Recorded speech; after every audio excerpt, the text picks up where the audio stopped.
निकालिए भजन संहिता 66। देखिए, प्रार्थना करो, लेकिन हर प्रार्थना का जवाब क्या आपको मिल रहा है उसको भी समझना है। भजन संहिता 66 और हम उसका पढ़ेंगे 66 का 18, ठीक है। 66 के 18 को हम पढ़ेंगे। देखिए यहां पर लिखा है, यदि मैं मन में अनर्थ की बातें सोचता तो प्रभु मेरी ना सुनता। हालेलुया। अगर आपके मन में अनर्थ की बातें हैं तो भी आपकी प्रार्थना परमेश्वर नहीं सुनेगा। सिर्फ पापियों के तरह घमंडी होकर कपटी नहीं बनना। यहां पर यह भी समझना जरूरी है, यदि मैं अपने मन में अनर्थ की बातें सोचूं तो परमेश्वर मेरी नहीं सुनेगा। अब जब आप प्रार्थना करने बैठते हो तो अनर्थ की बातें आपके मन में क्या है? पड़ोसी के लिए दुनिया भर की बातें हैं। हमारे परिवार में बहुत सारे लोग हमारे विरोधी हैं। मेरे भैया भाभी विरोधी हो सकते हैं, मेरे बच्चे मेरे विरोधी हो सकते हैं, मेरे रिश्तेदार में से कोई भी मेरा विरोधी हो सकता है। अगर मैं उनके हानि की बातें मन में सोचता हूं, अगर मैं ये सोचता हूं कि परमेश्वर उनका बुरा कर दे, जो मेरा बुरा कर रहा है उनका तो परमेश्वर अच्छे से खबर लेगा। ये मनुष्य का स्वभाव है। जब आपके घर में आपके पति हो, पत्नी हो, बहू हो, सास हो, कोई भी अगर आपके विरोध में बुरी बातें बोलता है तो आपके मन में रहता है मेरा परमेश्वर तुझे छोड़ेगा नहीं। लेकिन जो मेरा परमेश्वर है वो ऐसा कभी नहीं करेगा। हालेलुया। क्योंकि जिस परमेश्वर ने आपको बचाया है वही परमेश्वर उसको बचाने के लिए भी प्रतिबद्ध है। हालेलुया। वो उसको भी बचाएगा, मन फिराने का अवसर उसको भी मिलेगा। इसीलिए अगर आप उसके प्रति अपने मन में बुराई रखकर खुद प्रार्थना में बैठ गए हो तो आपकी प्रार्थना बकबक के सिवा कुछ भी नहीं है, कभी उसका जवाब नहीं मिलेगा। इसीलिए बहुत सारे लोग सोचते हैं हम प्रार्थना करते हैं, हमारे तो जवाब नहीं मिलता, इसलिए पास्टर के पास चलो। पास्टर प्रार्थना करेगा तो आंसर मिलेगा, लेकिन फिर भी असर नहीं होता। क्यों? क्योंकि पास्टर ने तो प्रार्थना किया बट आप उसको एक्सेप्ट करने के लायक ही नहीं, आपको उसका प्रतिफल मिल ही नहीं सकता। हालेलुया।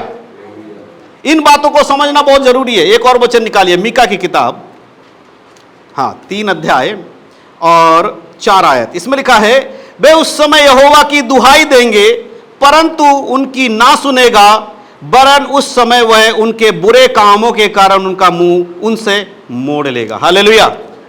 कई बार जब परमेश्वर के सामने आप दुहाई दोगे प्रभु आपकी नहीं सुनेगा, उसका कारण क्या है? प्रभु बहरा है ऐसा नहीं लिखा है। तुम्हारे कामों, बुरे कामों के कारण प्रभु तुमसे नाराज है, तुमसे दूर है, इसीलिए वो तुम्हारी प्रार्थनाओं का उत्तर नहीं देगा।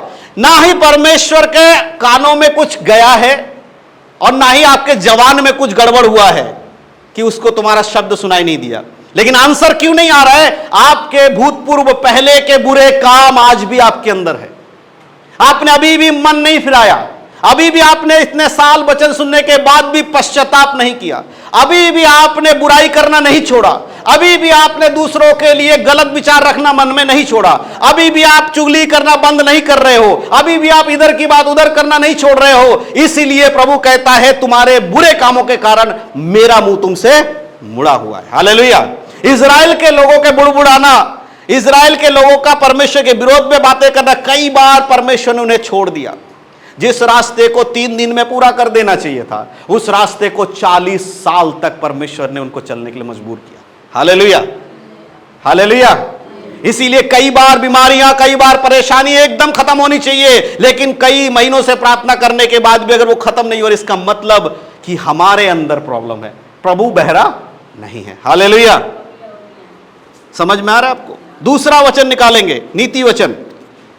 फटाफट 2-3 वचन दिखाऊंगा। प्रार्थना बहुत करते हो आप, लेकिन प्रार्थना का उत्तर क्यों नहीं है उसका मैं आज आंसर आपको देना चाहता हूं बाइबल से। नीति वचन 28 का अगर हम 9 पढ़ते हैं, लिखा है, जो अपना कान व्यवस्था के सुनने से मोड़ लेता है उसकी प्रार्थना घृणित ठहरती है। हालेलुया। व्यवस्था को सुनने से मोड़ लेता है। व्यवस्था क्या है? व्यवस्था है बाइबल, परमेश्वर का वचन। पुराने नियम का जिक्र यहां पर करते हुए लिखा जा रहा है, लेकिन आज हमारे लिए नया नियम भी हमारे लिए एक व्यवस्था के रूप है ना? व्यवस्था का पूर्तिकरण है। जो व्यवस्था पुराने नियम में परमेश्वर ने दिया उसको कंप्लीट करते हुए हम नए नियम में देख सकते हैं। और नए नियम में जो बातें लिखी अगर हम उसको नहीं मानते हैं, उसके अनुसार नहीं चल रहे हैं और अपने कान को वचन सुनने में नहीं लगा रहे हैं, तो परमेश्वर की नजर में जब हम प्रार्थना करने जाते हैं तो कहता तुम्हारी प्रार्थना घृणित है। अब घृणित समझते हो? घृणित का मतलब क्या होता है? घृणित का मतलब होता है अशुद्ध चीजें, बुरी चीजें, बदबू आने वाली चीजें, जिसे सुनने के समझने के बाद आपके कानों में नाक में मतलब बदबू फैल जाए, ऐसी चीजें। अब आप बुरी चीज लेकर परमेश्वर के सामने जाओगे तो क्या परमेश्वर सुनेगा? जो व्यवस्था को नहीं मानता, व्यवस्था को नहीं सुनता, उसकी प्रार्थना परमेश्वर की दृष्टि में घृणित प्रार्थना है। पूरे बाइबल में लिखा है। अब आप देखो मत्ती रचित सुसमाचार 6 अध्याय को जब आप पढ़ रहे हो, उसके 5 वचन से लेकर 13-14 तक जब आप पढ़ रहे हो, वहां पर जो बातें लिखी गई हैं, उन बातों को तभी आप कर सकते हो, उनके अनुसार प्रार्थना, जब आप इनको समझो कि सही प्रार्थना क्या है। बुरे मन से प्रार्थना करोगे तो वो घृणित है। व्यभिचार अंदर भर के अगर प्रार्थना करोगे वो घृणित है। दूसरे के प्रति जलन रख के प्रार्थना करोगे तो वो घृणित है। ये तो 3 पॉइंट मैंने आपको बताया। अभी एक और इंपॉर्टेंट पॉइंट बताता हूं, निकालिए याकूब की किताब, जिसको हम अभी डिस्कस भी कर रहे थे ना, याकूब के बारे में।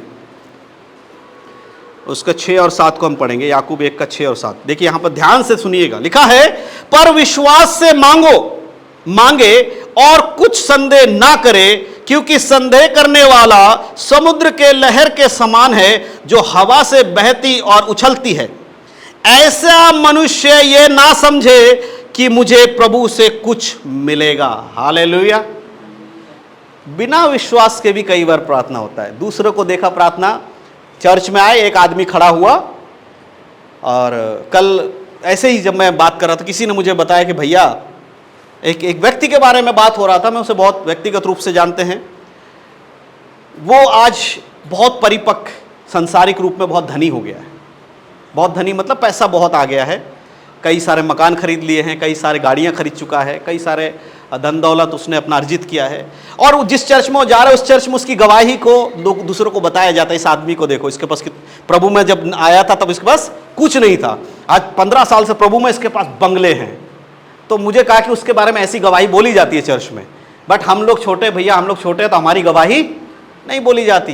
तो कारण क्या है मैं आपको बताना चाहता हूं। यहां पर जब हम वचन पढ़ते हैं, याकूब कहता है कि उस व्यक्ति के धन पर देखकर कई बार विश्वासी लोग प्रभु पर विश्वास करते कि अच्छा, यानी कि हम प्रार्थना करेंगे तो अब इसके जैसे 4 मकान मिल जाएगा।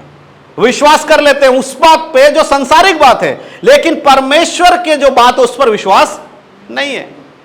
क्या है परमेश्वर के वचन विश्वास? यदि तू प्रार्थना करे तो प्रतीति कर, क्या तेरे लिए वो होगा, है ना। यीशु मसीह ने कहा, यदि तू प्रार्थना करके इस पेड़ से, पहाड़ से कहता उखड़ और जाकर समुद्र में गिर जाओ, तेरी मान लेगा। तेरा विश्वास अगर राई के दाने के समान भी हुआ। हालेलुया। इसीलिए इस वचन के अनुसार यह लिखा है, जो अपने मन में शंका करता है, मैं इसको शॉर्ट में बताता हूं, जो व्यक्ति अपने मन में शंका करता है, अविश्वास लाता है, उसकी प्रार्थना समुद्र के लहरों के समान है। जब दो जोर जोर से चिल्ला चिल्ला कर, अपने घुटने पीट पीट कर, ताली मार मार कर प्रार्थना तो कर रहे होते, लेकिन उसका कोई प्रतिफल उसको नहीं मिलेगा, क्योंकि जैसे उसका अंदर का जोश खत्म हो जाएगा, उसकी प्रार्थना भी खत्म हो जाएगा। हालेलुया। दूसरा आखिरी वचन, उसमें जाके फिर हम आज के सभा को समाप्त करेंगे, आज के इस वचन सेवकाई को समाप्त करेंगे। याकूब की पत्री से ही मैं आपको बताऊंगा, इसलिए मैंने कहा याकूब की पत्री पढ़ोगे से चिन्ह चमत्कार नहीं है, लेकिन आपके जीवन को उधेड़ने वाला, उसको समझाने वाला वचन है। उसके 4 अध्याय आएंगे, याकूब के 4 अध्याय, और उसके 3 और 4 को हम पढ़ेंगे। देखिए यहां पर भी प्रार्थना से जुड़ी हुई बातें लिखी है। लिखा है, तुम मांगते तो हो और पाते नहीं, इसलिए कि बुरी इच्छा से मांगते हो, ताकि अपने भोग विलास में उड़ा दो, है ना। और उसके 4 में अगर पढ़े उसको समझ में आएगा आपको।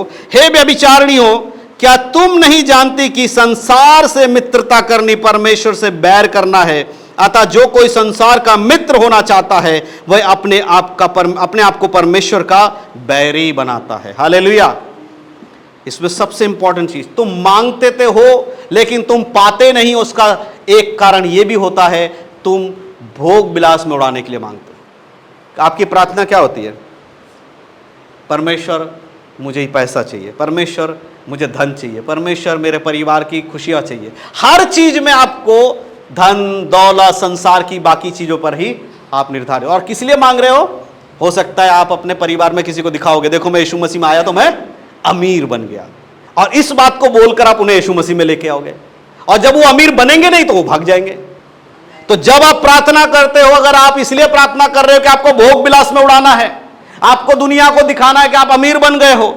आप जाओगे संडे के दिन, आप आराधना करके शाम को 4 से कितना, मुझे तो पता नहीं, कभी सिनेमा हॉल जाता नहीं इसलिए टाइमिंग भी ध्यान नहीं है, शायद कैसा होता है, हाँ ऐसे 3 का होता है ना, 4 से मैं बोल रहा हूँ। हाँ, अब कभी ऐसा किया नहीं तो पता नहीं लग रहा है कैसा। 6 से 9 सुबह कितने बजे होता है?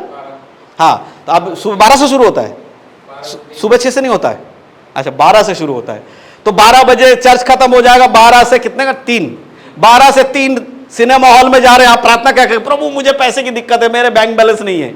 लेकिन आप यहां से निकल के कहां जाओगे उस पैसे को लेकर? 12 से 3, फिर 3 से 6, 6 से 9, फिर 9 से 12। ये करने के लिए आपको पैसे चाहिए। इसीलिए यहां पर याकूब कहता है कि तुम मांगते हो परंतु पाते नहीं हो, क्योंकि तुम भोग विलास के लिए मांगते हो, अपनी जरूरतों के लिए मांगते हो। जब तुम दूसरों के लिए मांगोगे, दूसरे की जरूरतों के लिए प्रार्थना करोगे, तब तुम्हारी प्रार्थनाओं को परमेश्वर सुनेगा। हालेलुया। फिर से हम मत्ती में आएंगे और इसको आखिरी चीजों को पढ़ के समाप्त करेंगे। 6 अध्याय। अब आपको समझ में आया कि 3-4 चीजें मैंने आपको बताया। मन में अनर्थ की बातें होने से परमेश्वर आपकी प्रार्थनाओं को नहीं सुनेगा। दूसरी चीज हमने बताया, व्यवस्था के सुनने से कान मोड़ने वाला। चर्च में कभी कभी आ रहे हो, कभी कभी नहीं आ रहे हो, कभी कभी बाइबल पढ़ रहे हो, कभी कभी नहीं पढ़ रहे हो, ऐसे लोगों की प्रार्थना भी परमेश्वर नहीं सुनता। जो विश्वास करता है यीशु मसीह है, लेकिन प्रार्थना के टाइम पे वो मन में सवाल लेकर आता, पता नहीं मेरा प्रार्थना प्रभु सुनेगा, ऐसा होगा कि नहीं होगा, उसकी प्रार्थना भी परमेश्वर के सामने व्यर्थ है। अपने जरूरतों के लिए प्रार्थना करने वाले का प्रार्थना भी व्यर्थ है। और यीशु मसीह यहाँ पर जब हम 6 अध्याय के 8 से लेकर पढ़ते हैं या 9 से लेकर पढ़ेंगे तो लिखा है, अतः तुम इस रीति से प्रार्थना किया करो, हे हमारे स्वर्गीय पिता, तू जो स्वर्ग में है, तेरा नाम पवित्र माना जाए, तेरा राज्य आए, तेरी इच्छा जैसे स्वर्ग में पूरी होती है वैसे ही पृथ्वी पर पूरी हो। हमारे दिन भर की रोटी आज हमें दे।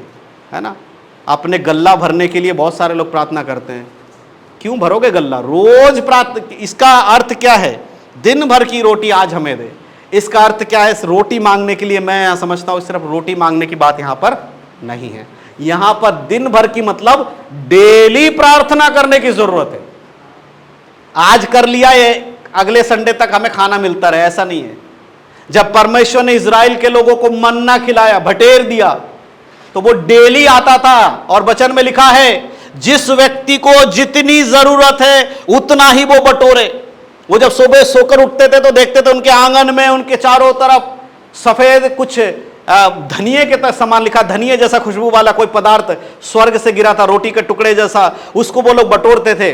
और परमेश्वर ने सख्त कहा था कि तुम उतना ही लेना जितना तुम खा सको एक वक्त के लिए। और कई बार लोग क्या करते थे, उसको बटोर कर अगले दिन के लिए भी रख लेते थे। जब वो उसको खोलते थे उसमें कीड़े पड़े हुए होते थे, उसमें कीड़े पड़ जाते थे। इसीलिए जितना चाहिए उतना ही आपको मांगना है। इसलिए दिन भर की रोटी आज हमें दे। और आगे लिखा है, और हमें परीक्षा में ना ला परंतु बुराई से बचा, क्योंकि राज्य और पराक्रम तेरा ही है। और उसके आगे अगर हम देखें, इससे पहले 12 आयत में लिखा था, जिस प्रकार हमने अपने अपराधियों को क्षमा किया है, तू भी हमारे अपराधों को क्षमा कर। अगर आप किसी को क्षमा नहीं कर सकते हो तो प्रभु आपको क्षमा क्यों करेगा? हालेलुया। ये प्रार्थना का एक महत्वपूर्ण शब्द है जिसे हमें समझना है। अगर हम प्रार्थना कर रहे हैं, प्रभु तू मेरे पाप क्षमा कर क्योंकि मैंने पाप किया है, तो हमें जिसने हमारे विरोध में पाप किया उसे भी क्षमा करना जरूरी है। अगर मेरे भाई ने मेरे विरोध में कुछ कहा है तो सबसे पहले मैं कहूँगा, प्रभु उसे क्षमा कर, और मैं भी अपने दिल से उसे क्षमा करूंगा। इसलिए वचन में यह भी लिखा है, जब तू वेदी पर बलिदान चढ़ाने आता है, यानी कि चर्च में जब तुम आते हो और जब तुम हाथ उठाकर प्रार्थना करते हो, उस समय तुम्हारे मन में याद आता है कि मैंने कल अपने पड़ोसी को गाली दिया था, कल मैंने अपने बहू को गाली दिया था, कल मैंने अपने सास को कुछ बुरा कहा था, कल मैंने अपने बेटे से कुछ कहा था, कल मैंने अपने पिता से कुछ कहा था। अगर मन में कुछ आता है तो वचन में लिखा है, उससे जाकर पहले मेल मिलाओ। आप वहां खड़े होकर प्रभु को महिमा करो, लेकिन क्षमा मांगने की जरूरत नहीं। पहले जाओ उसके संग जाकर मेल करके आओ कि मैंने गलती किया था, मैं तुझे क्षमा करता, तूने गलती किया, मुझे क्षमा कर दे। आपस में क्या करो, मेल करो, फिर आकर कहो, प्रभु मुझे क्षमा कर दे कि मेरे जीवन में पाप है। तो जब आप दूसरों के इस पाप को क्षमा करोगे, उसी प्रकार परमेश्वर आपको क्षमा करेगा। इसीलिए चर्च में खड़े होकर हर आदमी ये कह दे कि मेरे पाप परमेश्वर ने क्षमा कर दिया, तो इस वचन के अनुसार मैं कहना चाहता हूं, अगर तुमने क्षमा नहीं किया दूसरे को, तो तुम्हारे पाप भी क्षमा नहीं हुआ। हालेलुया। इसलिए बहुत इंपॉर्टेंट है कि वचन में प्रार्थना करने के विषय में लिखा गया।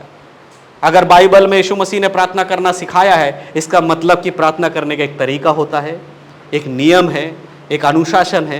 कुछ भी प्रार्थना नहीं किया जाता है, कैसे भी प्रार्थना नहीं किया जाता है, जहां मर्जी आए वहां प्रार्थना नहीं होता।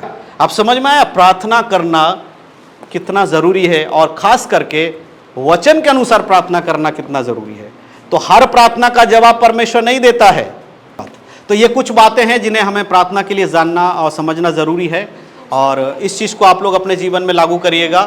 प्रार्थना करने समय बाइबल के वचन के अनुसार प्रार्थना करिएगा, जैसा परमेश्वर के वचन में लिखा उस प्रकार प्रार्थना करिएगा। आइए हम अपने आंखों को बंद करें, हम प्रार्थना करेंगे। सर्वशक्तिमान पिता परमेश्वर, धन्यवाद करते सुंदर समय के लिए जो आपने हमें दिया। प्रभु, आपके नाम की स्तुति और महिमा हो। जिस प्रकार परमेश्वर आज हमने वचनों से सीखा कि प्रार्थना हर समय अपने तरीके से नहीं किया जाता, परंतु वचन के अनुसार प्रार्थना करना जरूरी है। कपटियों के समान हमारी प्रार्थना नहीं होनी चाहिए। दूसरों को नीचा दिखाने के लिए हमारी प्रार्थना ना हो, दूसरों को कमजोर करने के लिए हमारी प्रार्थना ना हो। हमारे प्रार्थना में विश्वास की कमी नहीं होनी चाहिए। जिन बातों को हमें मांगना है उस पर हमें विश्वास करना है कि परमेश्वर हमारे लिए वो करेंगे। जब हम विश्वास के साथ प्रार्थना करते हैं तब परमेश्वर हमारे जीवन में उसका उत्तर हमें देता है। इसीलिए जो मांगता है वो पाता है। मांगोगे तुम्हें मिलेगा, ढूंढोगे तो तुम पाओगे, खटखटाओगे तो तुम्हारे लिए खोला जाएगा। इसलिए मेरे प्रियो, आज इन वचनों का अर्थ समझिए, अपने जीवन को प्रार्थना के अनुसार जिस प्रकार बाइबल में लिखा है उस प्रकार प्रार्थना करने के लिए सौंप दीजिए। जब भी प्रार्थना करने बैठे पवित्र आत्मा से अनुग्रह मांगे, पवित्र आत्मा से पूछे कि वो किस प्रकार आपसे प्रार्थना करवाना चाहते हैं। पवित्र आत्मा आपकी अगुवाई करेंगे। धन्यवाद करते हैं पिता परमेश्वर, इन सारे बातों को आपके हाथों में समर्पण करते। जो वचन आज हमने सुना उसके द्वारा प्रभु जी बहुत सारे लोग अपने जीवन को बदलने पाए। परमेश्वर, इन प्रार्थना की बातों को हर एक के हृदय में आप डालें, हम आपके हाथों में समर्पण करते हैं। आज के सभा को प्रभु आपने चलाया, शुरू से लेकर अंत तक आपने अगुवाई किया, उसके लिए धन्यवाद करते हैं। प्रभु, यहाँ मौजूद सभी भाई बहनों को मैं आपके हाथों में समर्पण करता हूँ, अपने बुद्धि और ज्ञान से भरे। प्रभु जी धन्यवाद करते हो, सारा आदर महिमा आपको देते। इस प्रार्थना विनती को अपने उद्धार करता आपके प्रिय पुत्र यीशु मसीह के धन्य नाम से मांगते हैं, सुनकर कबूल करें हमारे स्वर्गीय पिता। आमीन।